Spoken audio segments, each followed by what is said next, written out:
Meanwhile, back here in Washington, the Biden administration says that it will recognize and support a new Syrian government as long as it renounces terrorism. It does not want a new tyrant to replace the old one. And it's also demanding any chemical or biological weapons be destroyed and the rights of minorities and women protected. White House Correspondent Owen Jensen reports. Owen.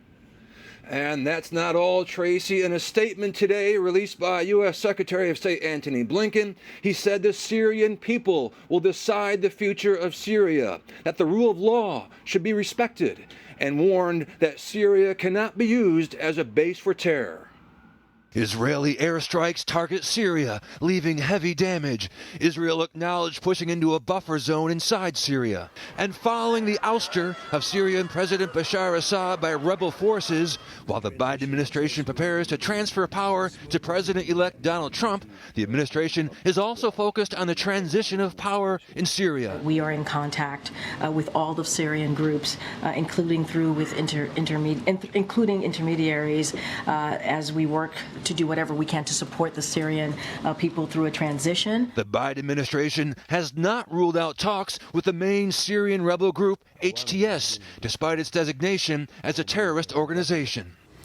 As you have heard the president and the secretary say over the past couple of days so far, Hayat Tahrir al-Sham is using the right words, but we will of course judge them not by those words, but by their actions over the coming days, the coming weeks, the coming months. While many Syrians celebrate scenes of despair at one notorious prison just outside Damascus, where thousands came to search for their loved ones who disappeared years or even decades ago into the secretive, sprawling complex, only to find cells inside empty.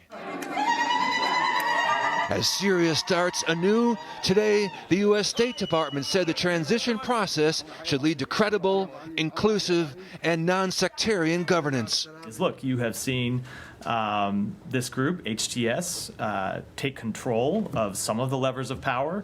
You have seen them work to name an acting prime minister. Also watching the developments, the U.S. Conference of Catholic Bishops Committee on International Justice and Peace, urging the U.S. and the world to help and pray for Syria, saying, the people of Syria want a government in Damascus that will respect and defend human rights, especially the religious freedom of minorities, uphold the rule of law, and promote economic and civil society development throughout the country.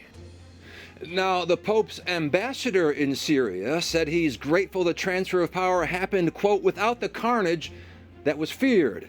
But he says the road ahead remains very, very difficult. At the White House, Owen Jensen, EWTN News Nightly.